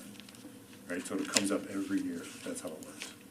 Comes up in October, and how long, are you done, is the school district done collecting on the defeasance right now, or will it collect from October to October? It's Yeah, every, the collection is the tax levy. So when each of us, a community member, is paid our taxes, that portion, which results in about 3 mils, is for defeasance. And that money has been coming And in. it's in our bank because in January and February, the district receives its first payments from the municipalities on tax levy. So we have the 3.7. So when the board votes on this in October, Yep, this is do an they collect annual, to collect for the year? this is an annual meeting motion. It's a resolution at the annual meeting. So we would look at this as a facility and finance committee prior to the annual meeting. You see it there And- first. Right, so the method has been to maintain a flat mill rate. Last year was 11.11, the 4 years before that 11.13, and we've had a lot of discussion about that as a community. Next year, obviously, we have a referendum on the books as well, so our financial scenario is completely different, but the Facility and Finance Committee would have a look at what the next mill rates and levy will be in like August timeframe, and we will discuss that prior to the board. Will act on it probably in, I think, September, and bring it to the annual meeting if there's even an interest at that point in defeasing. It depends on what the mill rate comes in at and all that kind of stuff. But are taxpayers still paying on the defeasance that was voted on in October right now and moving The answer forward? is yes, unless I paid all my taxes in January, or by January 1st, I'm done. But any taxpayer that is paying a second, or their only taxes in July, they would be paying. That's what I was asking. Not very well, but that's what I meant to ask. It's confusing. It's incredibly confusing, complicated. incredibly confusing. And then the other. So we'll take up Yeah, defeasance in again, yeah. in October Yep. if we want. And the other thing is you can't pay off the loan because they don't let you do that. We have to put it in an account, wait for it to come mature, and then pay it off. So like your house, you can pay off early. But these kind of loans, you can't pay off early. We're paying down. You're paying it down, but at the same time, you can't pay it Are you early paying because. interest or are you paying down on the balance with We're paying- defeasance? We can't pay off the principal, but we're paying it on the front end, which is Paying what on the shrinking. front end? Yep. we're Paying shrinking. what on the front end? The defeasance. Because we're Are the paying on funds raised principal, through defeasance being used to pay down the interest on the loan or applied to the principal of the loan? applied to the principal. And because we are shrinking that principal and there's less balance, this You pay less in account has interest. less ability to accrue interest. And then we save. And that's what's in your column on the sheet that I'm Far looking right, at here yeah. with a fiscal year starting in 2018. Then you have interest savings for 1, 2, 3, 4 years, Exactly. totaling 2.6 plus million. And those numbers came from Baird, so those were reviewed by an independent auditor.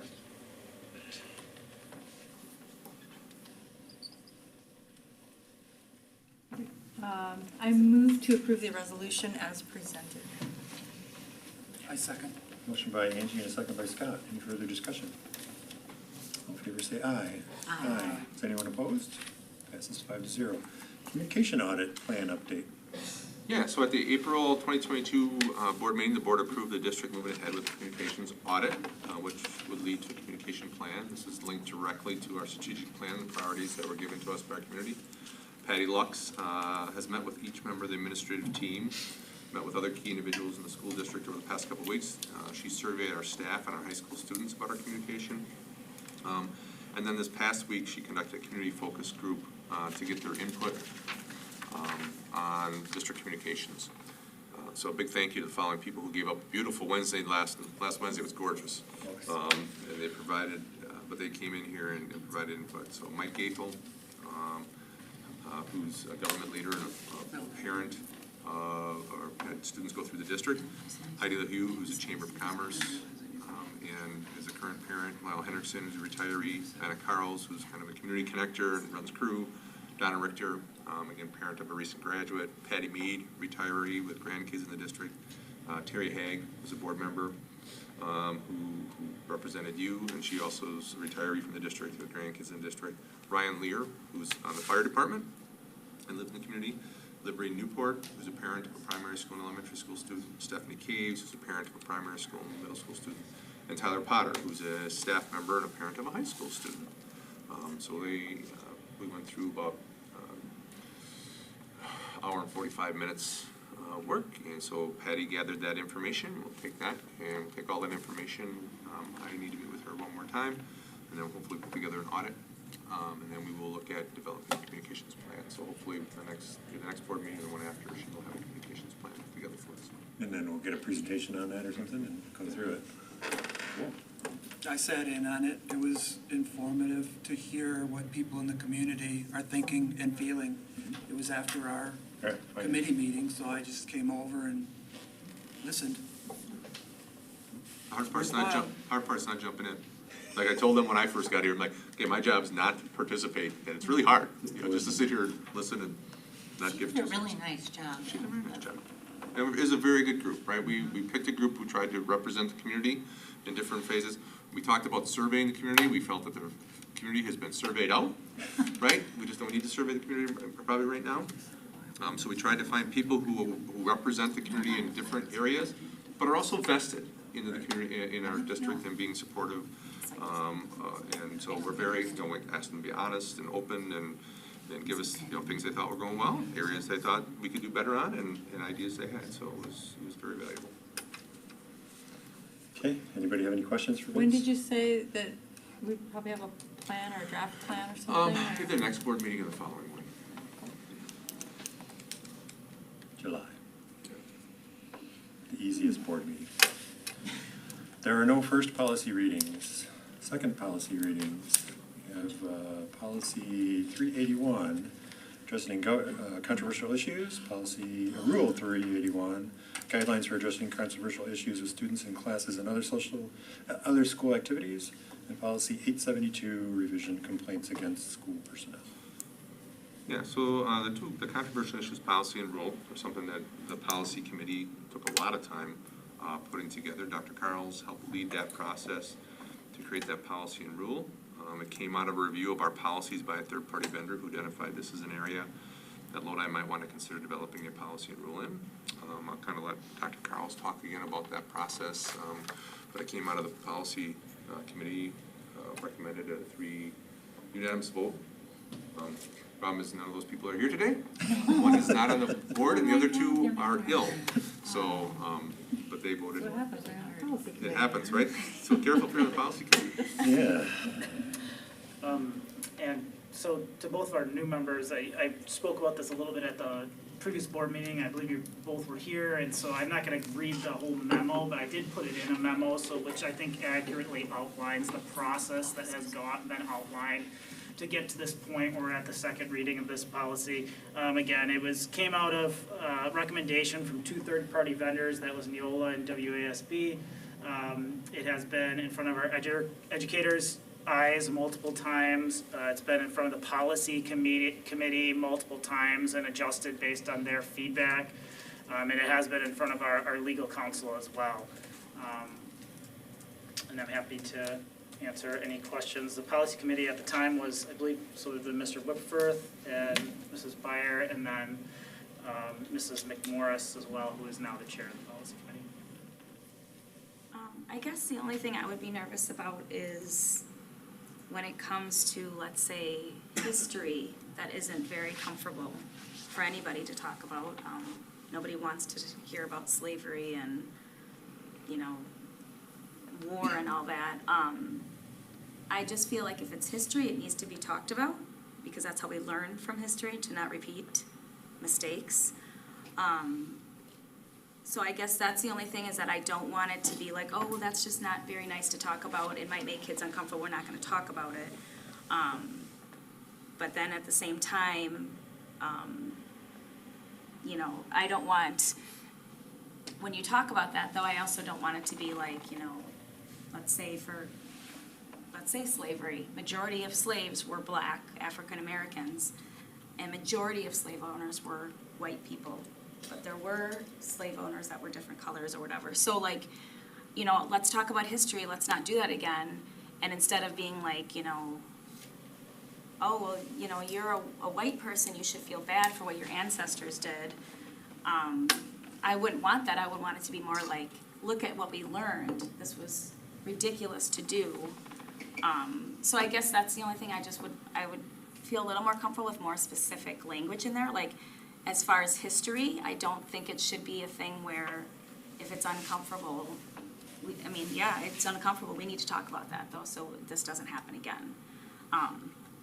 But then, I don't want it to be also a thing where, when you do talk about it, you do need to make it clear that that was way back when. It's nothing to do with people nowadays. So I don't know. I guess that's the only thing, is when you say things about like, oh, it might make people uncomfortable, which I get, but I just don't want it to be where we don't talk about like anything that makes people uncomfortable, because sometimes you need to feel uncomfortable to learn too. So that would be my only thing that I was a little nervous about, because it doesn't really specify that as much. I think one area that may connect to that a little bit would just be the component where it talks about connecting your content to the board adopted standards. And we know that some of our board adopted standards will touch on some of those components within history that you identified. In fact, there are state statute that indicates that we have to talk about things like slavery, genocides, etc. So, but also acknowledging that when we go about planning lessons, and we do not have a clear connection between our board adopted standard in a content area and a controversial issue, then we should really be thinking about if we need to insert a controversy into, right? Unless there's a clear connection to that board adopted standard. Yeah, and again, I think it addresses it in the policy right away, right? The policy affirms that the exploration of controversial issues by and with students serves a number of valid and important educational objectives, while also recognizing the appropriate approach to the controversial topic issue will be highly context sensitive. So again, just knowing, and I think that's something that the policy committee talked about a lot. Like, we know that there's going to be controversial issues that come up, but then making sure that our staff feels comfortable knowing that these are the guidelines that we put in place to help them walk through that. And again, it's linked to our standards. It's linked to what has been approved, and making sure that. And again, when you start looking at controversial issues policy, we also have to remember that this is a policy that not just today, right? This is a policy for the next 5-10 years. So this addresses things that aren't controversial yet, right? That show up that weren't, 3 or 4 years ago weren't controversial, so maybe today are. That's why it's really kind of more general about not talking about specific controversial issues, because what's controversial changes at times. So making sure that. And we had a lot of discussion, obviously this took a lot of time at the policy committee going through this to make sure that we tried to balance that as best as we could. We also took it through legal counsel and had it vetted by our legal counsel to make sure that it met, and they had a couple tweaks that we brought back to the policy committee as well. And implemented. I just had a question. So a lot of the times an educator has a question about, like, am I handling this right, or should I handle this, or should I handle that at all? Would that typically go to you, Nick, or the building administrator, or all of you? I mean, it seems like I would sometimes. say all of us. I was gonna say, There are like, some educators who call me directly and I think that's where something like this, hopefully will help in the future is as we work with educators here in the upcoming school year, and again, we know that other districts have policies like this in place, and they're thoughtfully thinking about lessons that they are going to be putting in place or lessons they've historically done, and they take those lessons through this policy. They may have questions. We know that's absolutely gonna come up in this first year that policy is in place. Reaching out to me, educators call me all the time. Some educators feel comfortable just walking down the hall and talking to their building principal. And we want them to do that. We want to be thought partners with them. No educator wants to be put in a situation where they are in the middle of controversy, right? They want to really go about these things thoughtfully. If it is connected to a learning target that we need to address. yeah, I mean, I guess I'm talking specifically about, yes, you answered my question. Short version, teachers call me. Yeah, I mean, Absolutely. it's just like Someone but sometimes you should talk about something, and it might be easier to not. It might be easier to be like, well, let's not. I think that's the value too, some of the structures that we set up with our professional learning communities, when they can come together with other educators, and talk about some of these things. Yeah. Well, I also noticed that, if there's a problem that a parent has, they're gonna come report to the principal at some point. So it is always a great idea. You're such a, resource, but that they are involved also in it, if it's gonna be, so that if something comes up, they're not blindsided. It's like, oh, what was that? Do you have any lead time that a teacher's going to discuss a controversial issue? And if so, will you go and sit in on the class and observe and make any recommendations or offer any opportunities for more learning? So, yes, there is, for example, let's say our human growth and development curriculum that we know is going to come up at a certain time each year. And so I will sit down and I will vet through all of that.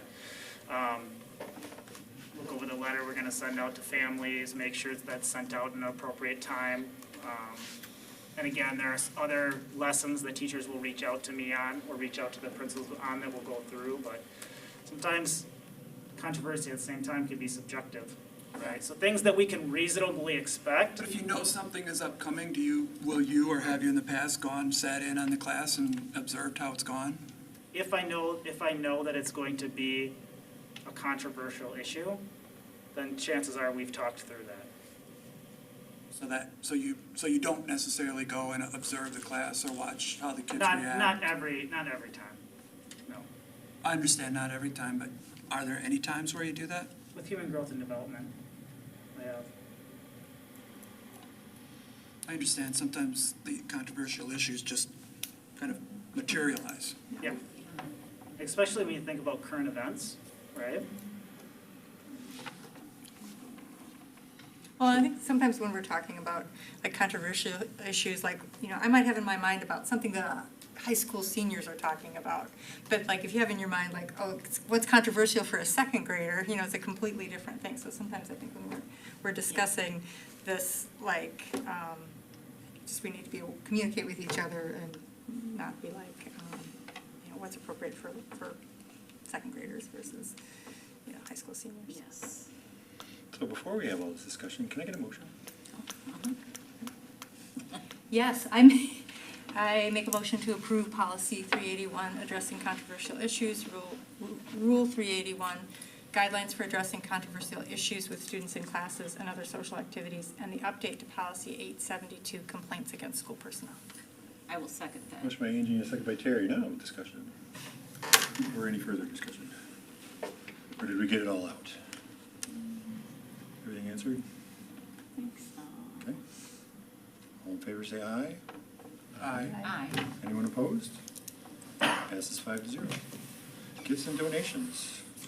Yeah, we have a couple donations. Donation to the elementary school, $500 from Condon Oil Mobile for their STEAM program, and an anonymous donation of $2,000 to the middle school art program for some Apple pencils. So recommend obviously approving those with great gratitude. I make a Go ahead. I make a motion to accept the $500 donation from Condon Oil Mobile for the elementary STEAM program and the anonymous donation of $2,000 to middle school art program for the purchase of the Apple pencils with great gratitude. I'll second that. Motion by Angie and a second by Terry. Any further discussion? All in favor say aye. Aye. Is anyone opposed? Passes 5-0. Lodi Elementary, OSC.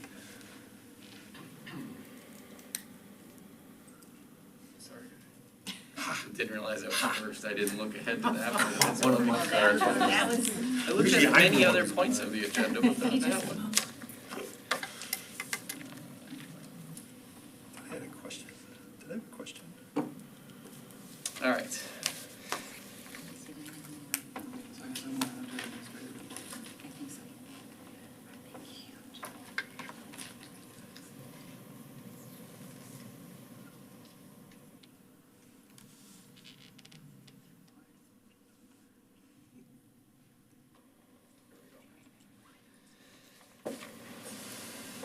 So you got to read the Preparing for Our Future, so we talked about Jen Richardson is coming, so we're excited for that. Some of our staff have already been kind of walking down this path, so we're excited to look at what, to get, more formal training and just to have a better handle on how to do that.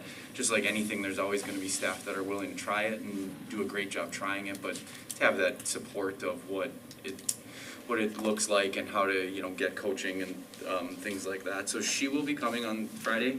She will be working with some of our very own students to model a guided reading group. So she'll be doing that 2 shifts, one in the morning, one in the afternoon, and she'll do it for 2 different groups of kids at 2 different points, talking about some specific skills for group 1 in the morning and group 2 in the morning, and same thing in the afternoon. And so 2 grade levels go in the morning, 2 grade levels in the afternoon, and so that's how it breaks up. So that is our Friday, and as you can see, we returned to the lunchroom on April 4th, and then the new transition was on Friday. We allowed microwaves back, so that had been a common question, and so they came back, and so that was a new routine. We also did our community values celebration, and so as Vince got to participate, a very popular one was teacher tag, which consisted of kids trying to run geographically right here, so they ran along the grass like between the 2 buildings on the far side of the concrete, and there were cones set up and teachers had pool noodles and were trying to tag kids going by. Well, they weren't trying, they were tagging them. I was gonna say, there were a couple staff that I said, so it probably shouldn't look quite as fun as you're making it look like, hitting with pool noodles, and the kids were absolutely loving it because there was every student got to participate in some leg of the relay, so there was, a mass of them, and they're trying to come up with strategies, and they were usually like very hesitant, and there was nobody that was willing to be first, kind of like rushing the field at like a college football game, like somebody has to break through the barrier. There was nobody that was really willing to be somebody. So that was a new celebration that we've tried, and so it was very popular. We did it outside. It was a little chilly outside, but it's definitely something that we'll bring back. There'll be a few little tweaks to it, but we try to do a celebration each month. And then we are also working through how to monitor OSC's growth and success, and so the QR code that you see is tied to a survey for stakeholders of any kind in the community to answer 4 very simple questions about OSC and how to measure success from that surveyor's or that surveyee's perspective. And then Strive with Pride is coming up on Friday, so another thing that we've tried for the first time ever. It's a Thursday, I did say Friday, Thursday. It's really a replacement for the fall chocolate sale. So a few years ago, our district passed a wellness policy, and when we passed that wellness policy, the question started to come up is, how does a chocolate sale fundraiser jive with a wellness policy? The short answer is not super well, so that's where Stride with Pride came from. It was a way to raise funds. It's relatively popular at schools. It's usually a pretty good fundraiser, and it definitely jives with the wellness policy, because what kids will do from our schools is they'll go down by the parks, they'll walk along the park here, they'll cut through the fairgrounds, and then actually they're gonna go by, what was Good Sam, and so they're aware, and so the residents can kind of see, and so they have a little bit of activity and community engagement, and then come back. And so then they raise funds based on their walking. And then we are done with forward testing, which I shared with you last month. We were in process, and are wrapping up our iReady results. And I would say that we've definitely focused on literacy as part of our preparing for the future. And Jan Richardson's training is coming, but we're seeing nice growth throughout our buildings, both OSC and LES. And so that is, it's not completely done yet, but there's definitely a good chunk of kids that are completed. And then we have just some pictures from Fine Arts Night, which was May 12th. The last time we were here, we were getting ready for it. So, a successful event that was the first time we've had in 3 years. Middle school. Yeah, so we had Student of the Month. Congratulations to these students that were voted by our staff member as students that has shown great improvement throughout the school year so far. So congratulations to those students. We are also in the middle of iReady testing. I will tell you that both COVID and DC have put some kinks in that, and it's gonna be a longer window than I would like, but we will get there with that. But that's a process that's underway. Washington DC, the 8th grade trip, so now I'm trying to think of my days here, so that was yesterday at about 5 in the morning. The bus left the Lodi Middle School, and they arrived, we received pictures, so they are in, I don't know if they're in Washington DC, they arrived at somewhere, wherever their first stop was. So I want to thank our chaperones, Sarah Weber, Allison Juntanen, Sally Chapman, and Corey Clemens for stepping up and doing that. I also want to thank Jean Winter for organizing all the testing that was required through World Strides. And I also want to thank Amy Christensen, who, even though she was not going on the trip, took the time to organize the trip. I'll tell you, without her agreeing to do that, like, the trip wasn't happening. We don't have somebody with her expertise. So I'm really thankful that she was able to step up and provide that opportunity for our kids. We had a STEAM fair in April. We had 35 entries, and we had an open gallery in the LMZ, which was awesome to bring in all sorts of families. Thank you to Michelle Howe for putting on that event for our kids, and I think it's the largest that they've had, so it was awesome to have so many kids involved. Congratulations to the Yahara River Riders Club. So we had several students participate in that, and that's part of the Greater Dane County Advanced Learners Network. So we had students submit things like poetry, some writing. We had a student come put in a cartoon. And I want to thank Jenna Kramer and Paula Tun for organizing that opportunity for our kids. And on the next page, you can see we had some place winners, which means they were in the top 10 in their category. So congratulations to Haley Bell for short story, Jade Dalmas for poetry in English, Fernanda Oyas for poetry in Spanish, and Aiden Trepanier for his cartoon. Trail trekkers, so we had trail trekkers help out on the Ice Age Trail, and we received this super kind note from the people that were on the Ice Age Trail, so I really appreciate Paula Tun and Jesse Lane helping our trail trekkers have Lodi pride and helping out and representing our middle school and our community. And I also want to recognize Mentes Abiertas. That's a group of students that they got together and they traveled to the primary school to read children's books in Spanish to those students. So it was a great opportunity. The high school students came over and they practiced with our students, and then together they went over to the primary school and read to their students. And that's all from the middle school. High school. All right, thanks, Adam. I swear every month I have something about the kitchen, and I think it has a little bit to do with my likeness of food. And so we had our pig roast. It was a big event. Yeah, it was a big event. It was It was a great, and I received a monogrammed chef's jacket, so that was the best part of the whole thing. Yeah, it was really nice. So a couple thank yous, Diane Luke, Jill Daling, first of all their work in preparation for that. Connor Anderson and students, they prepared a lot of the food. Jim Madden and Taher for their continued partnership with Lodi. And then Chef Chris Murray, who was awesome. I stood next to him because I got to carve one of the pigs as the students were coming through. And he was so welcoming to our students, asked them a lot of questions. he seems to be the type of person that needs to be in a school. He nicknamed the pig Joe, I'm not really sure why, but that was okay. And he spent, he started at 3 p.m., was there all night getting the pig ready. He went home to take a shower for about half an hour and then came back. So he spent a lot of time preparing that for our students, so that was awesome. Student recognitions. So there are a couple more students that will be traveling to their schools and participating in athletics. One is Alex Rashid, he'll be going to St. John's University where he'll be playing football. You can see Carrie and Jeff, his parents, and brothers Tyler and Ben, both former Lodi students. Parker Hines will be traveling to UW La Crosse to run track and cross country, and joining him are Jamie, his mom Jamie, and his dad Tim. And then we had a unique experience. This is the first time I've ever been experienced this. Eric Allsocker. Eric Allsocker's parents reached out to me, Matt and Kirsten, several months ago to talk about a great opportunity for Eric. He was the winner of an Army ROTC 3-year Advanced Designee National Scholarship, which was very impressive. It was more impressive, he probably had about 30 people, 30 friends and family members that were in the LMC that day, plus a lot of his teammates and classmates that were able to join us. So featured in the photos are his parents, Matt and Kirsten, and representatives of the ROTC Eagle Battalion, as well as a photo with Eric's friends and teammates. So congratulations, Eric and his parents.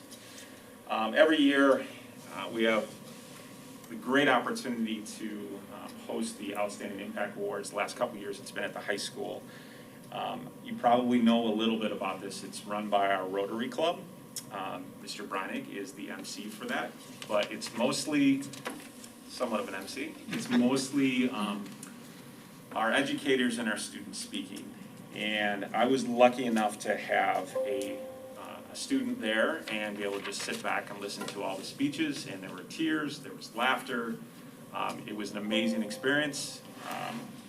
And you can see the list of educators that were recognized from the high school and the students that were recognized for obtaining summa cum laude recognition, and then there was one student overcoming the most barriers, most improved since 9th grade. There was one representative for fine arts, one representative for career and technical education, and then one representative for athletics and physical education.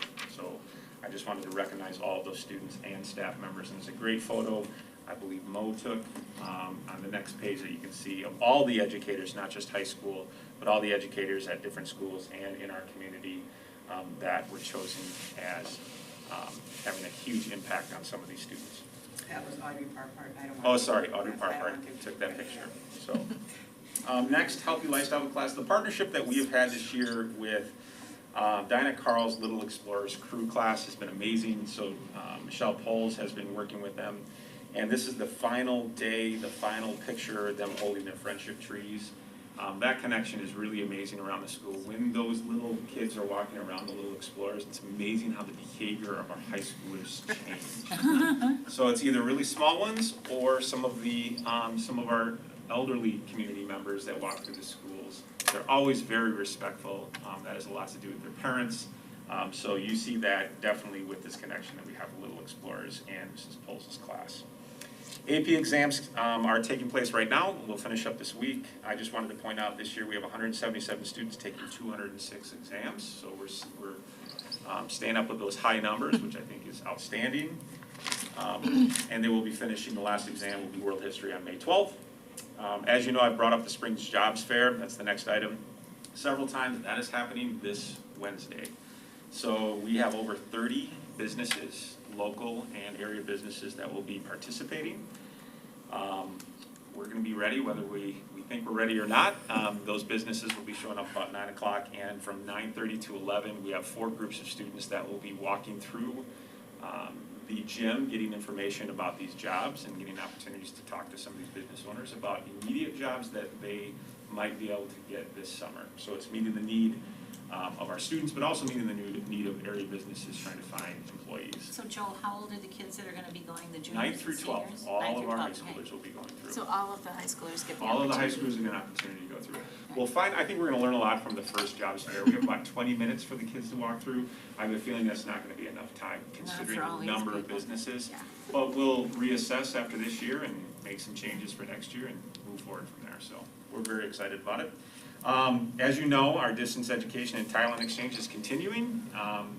I was really happy to be able to host Hong or Mr. Kempet for 10 days. It was quite the experience. In fact, when we were done, there's an app called Line, which is a communications app.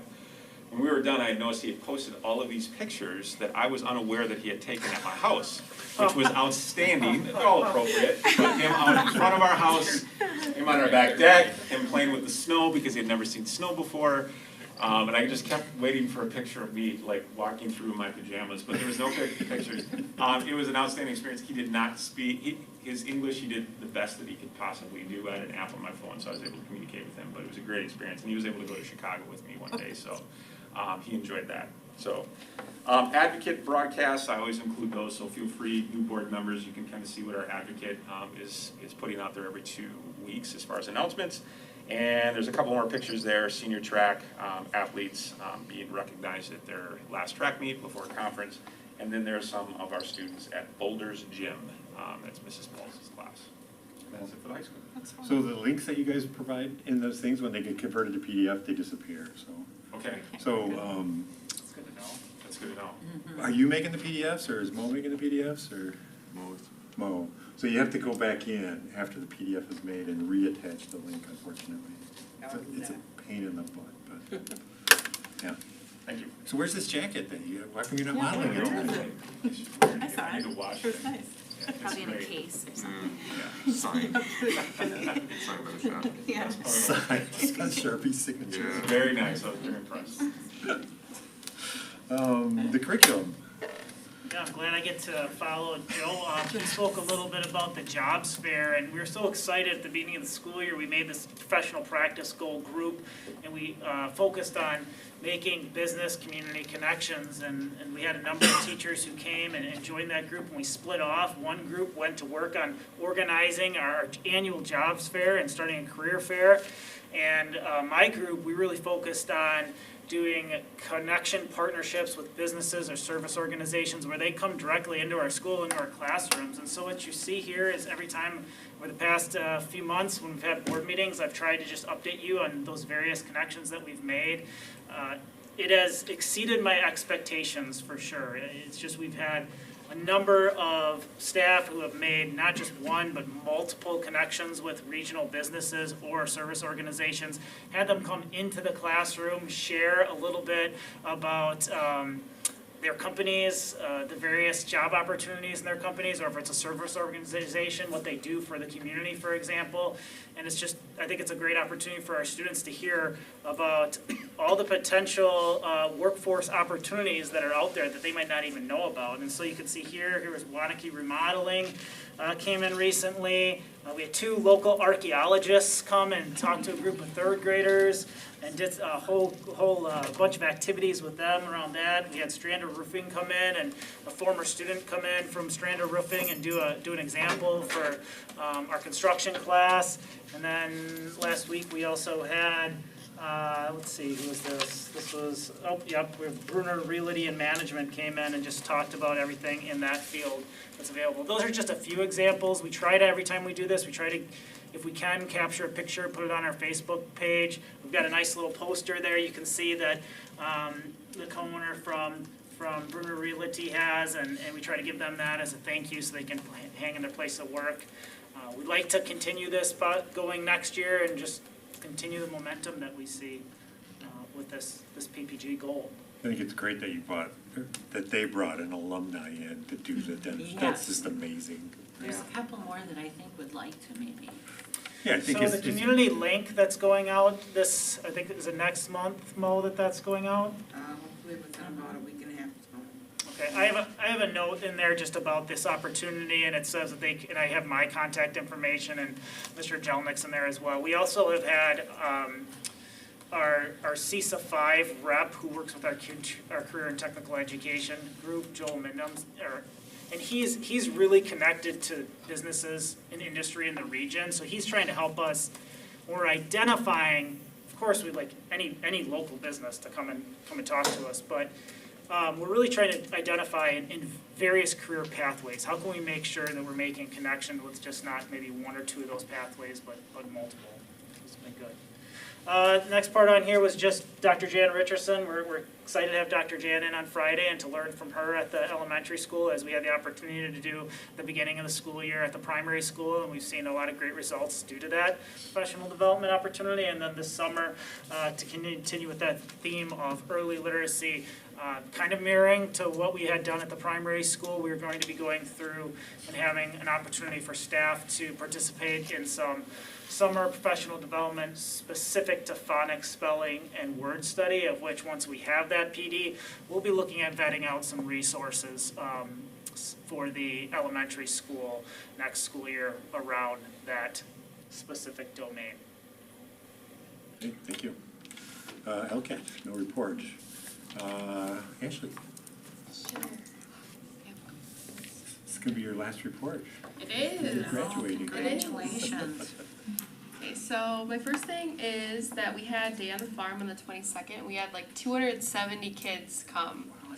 From Madison and Lodi. We had two separate things going on at the same time. We had Egg Products Day for the Lodi kids, and then we had Day on the Farm for the Madison kids. So that was really awesome. I got to teach a station on calves, and it was really cool because they were like, I've only seen calves like when I was driving on the road, and I'm like, and now they're like standing over there like letting the calf like suck on their fingers and everything. It was so cool.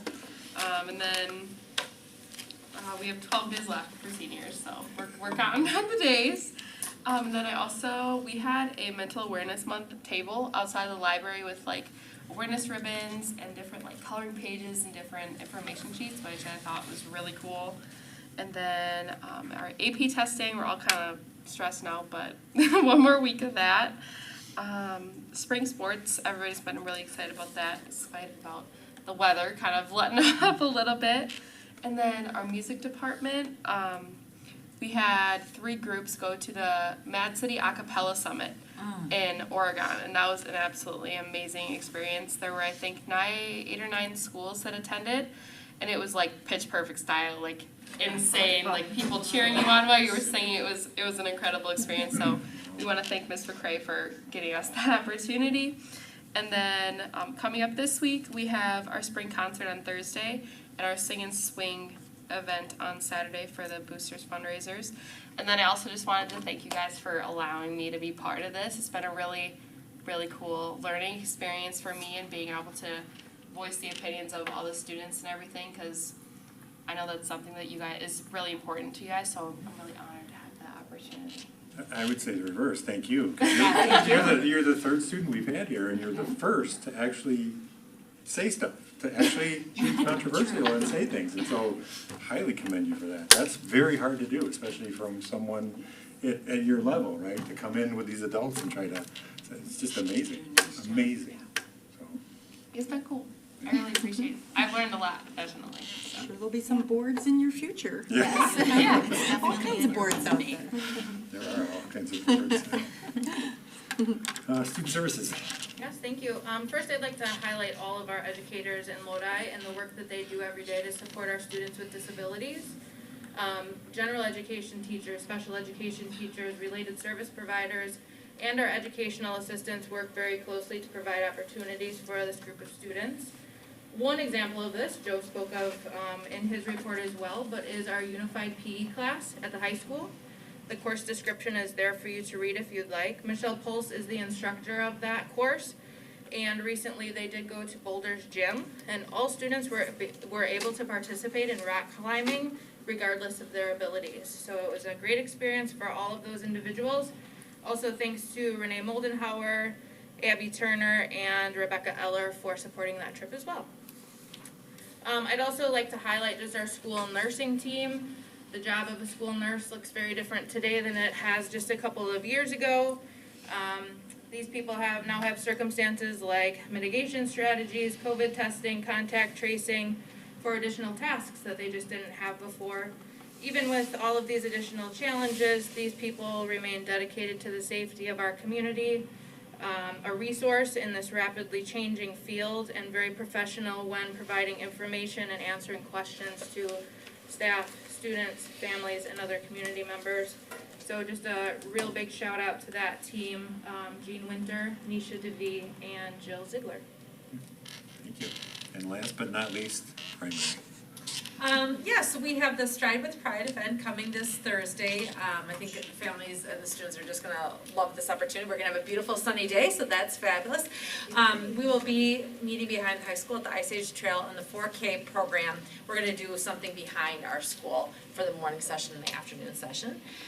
Friday, May 20th, we have our spring concert that Mrs. Weber is working very diligently on with our students, so those are the different times for that. And then we have a 4K picnic to end the year for that. I forgot to mention the last parent-teacher conferences about our Scholastic Book Fair. Just a huge shout out to our families and community members for purchasing books, because we were able to earn $6,764, which is a ton of funds that we can use right towards our book room.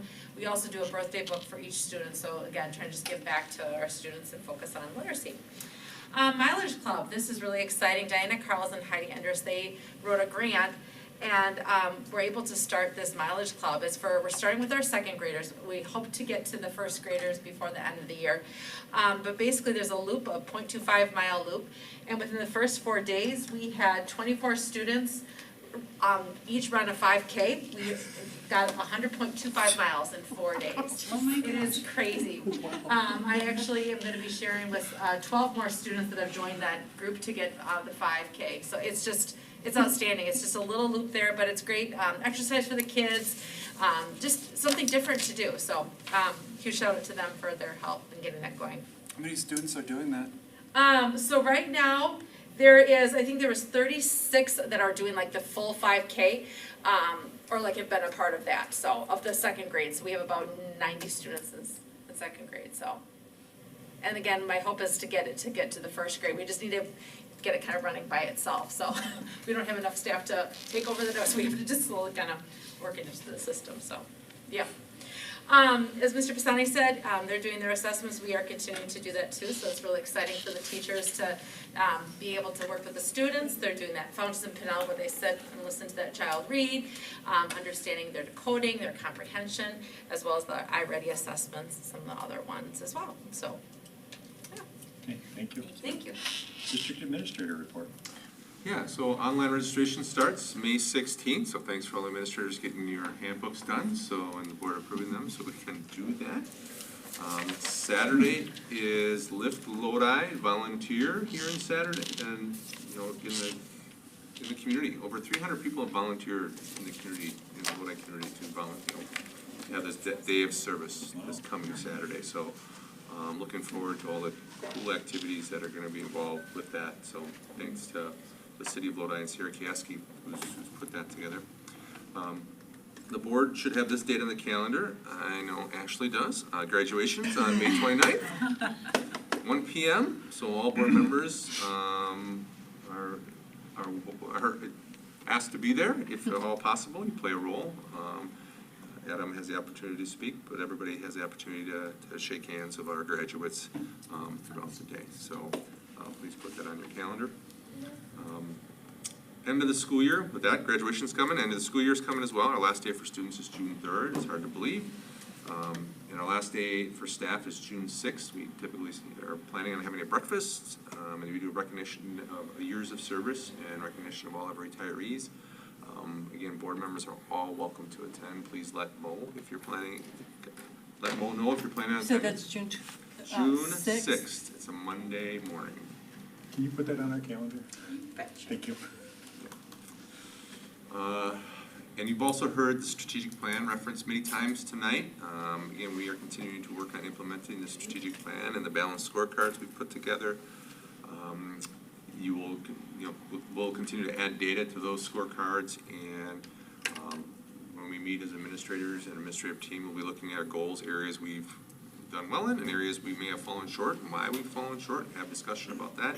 That will drive our administrative meetings as we meet here at the end of the year, moving into summer. We'll also be looking at some sort of presentation on this in one of the next couple board meetings, talking about, because we're about a year in to our strategic plan and the steps that have been taken and the progress we've made. So I want to make sure we continue to bring that up. And finally, one of the things, I went to a WASDA spring conference a couple weeks ago, and one of the sessions I attended, which kind of threw me, was on board and district administrative professional development. Like, as I look down the board, first of all, I'm only in my second year as a district administrator, right? And I've only done that here, so, but then I also look down this table, and there is everybody besides Adam and Angie are in their first term, right? So a lot of new board members, and a new administrator. So one of the things I would like to propose is that I do some research about bringing somebody in and us doing some board and administrative development, like what are our roles, making sure that board stays in their lane, that Mr. Breining stays in his lane, and what lane we're supposed to be in together. And having some of those conversations, because I just think it's a good thing to make sure we have a really a great board, and we want to make sure that continues, that relationship continues, and that we're doing those same things. So, Yes, please do that. Great. so I will look into that as well and bring some information back to the board. Board president report, so I'm gonna talk about graduation too. So there's only 5 of us here today, but I highly encourage Heather and Scott to join and come down, because it's like the biggest perk we have in this job is to shake hands with graduates and give them a diploma, so, good. It's just amazing when you're down there in that field. And then I also wanted to say that this is a tiny part that we take place in this momentous and memorable occasion in the journey of these seniors, right? And of course, a huge thank you goes out to all of the graduating students, their parents, their families, our staff, and our admins, and most importantly, our teachers. Big thanks to the students for doing all that hard work that it takes to get to graduation. And big thanks to the teachers for challenging, mentoring, supporting, coaching, and counseling each and every one of those students throughout the entire 14 years of education that they're here. So, congratulations. Always brings me to tears when I think about it. Reports. CISA 5. I haven't really done much. I got my email set up. There is a meeting on Thursday that I'm gonna try to attend virtually. I actually have another commitment, but I'm thinking I can hopefully do it, so I'll start getting into that. But that's about it. Co-curricular report. Co-curricular report, May 2022, baseball. The Lodi baseball team has an overall record of 6-8 with a conference record of 2-4. Due to the early season rainouts, the baseball team has an extremely full schedule over the coming weeks. This week, the baseball team takes on McFarland at home on Monday, Lakeside Lutheran at home on Tuesday, Watertown Luther Prep away on Friday, and Evansville at home on Saturday. I hope they have a lot of pitchers. Yeah. Softball. Lodi softball team has an overall record of 4-11 with a conference record of 2-7. They also have an action-packed next few weeks. This week, the softball team takes on Adam Friendship at home on Monday, Lakeside Lutheran away on Tuesday, Watertown Luther Prep at home on Friday, and Mount Horeb away on Saturday. Girls soccer. The Lodi girls soccer team has an overall record of 5-3-2 and a conference record of 3-0-1. They have won 5 of their last 6 games, with wins coming against Monroe, Mauston, Cambridge, Lakeside Lutheran, and Luther Prep. This week they travel to Lake Mills on Tuesday and host the Lodi Quad on Saturday. Track and field. The track and field team is having a strong outdoor season. This past weekend, the track team participated in the Myram Invite at Arrowhead, with the girls team finishing 6th out of 32 schools, and the boys team finishing 7th out of 36 schools. The track team has 2 away events this week at Columbus on Tuesday and at Belleville on Friday. The track team hosts the Capital Conference for the conference meet at Lodi High School on Tuesday, May 17th. And golf. The varsity golf team is having a strong season so far.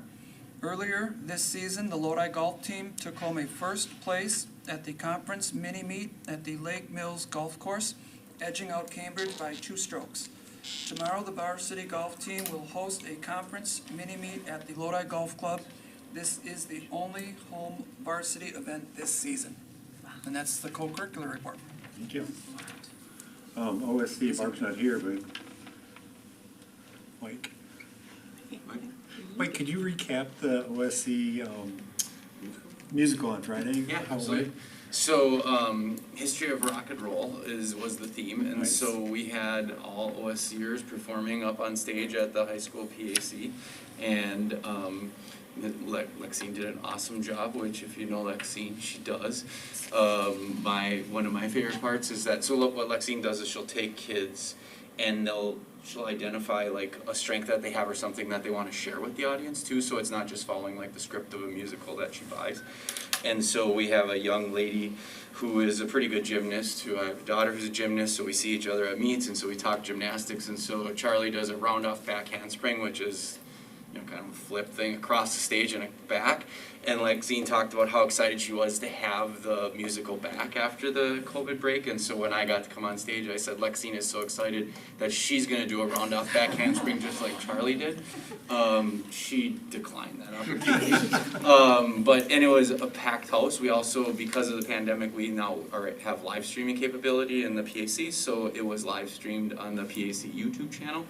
And it was like I was in the back, and I mean, it was dark, but it looked pretty full to me. I mean, like, I would say that it was 3/4, 7/8 full, I mean, of people. And then they go out, so then after the musical's over, then we go out and there's silent auction, there's raffle, and so it's a fundraiser, and it raises a little over $6,000 through those opportunities as well. So. And then food, they also eat, right? Sorry, and they do serve food, yes. So there's and it's a straight potluck. The potluck is not fundraiser, it's just food that families bring. So it's an opportunity to gather, and then it does give families something to do while they're finishing silent auction and raffle tickets and baskets and things like that. So glad that's back. Board reports, contract review, Did not meet. and curriculum. Christie's not here. Did not meet. Facility and finance, we met and you saw everything. Barb's not here, and then policy did not. Okay, anyone have any future agenda items? You can always give you can say them now, or you can always give them to Vince anytime you want. Or me, if you want. And all I need is a motion to adjourn. I'll make a motion to adjourn. And I'll second that. Motion by Angie and a second by Terry. Any further discussion? All in favor say aye. Aye. Aye. Is anyone opposed? Passes 5-0. We're now done. Thank you all. Thanks, everybody.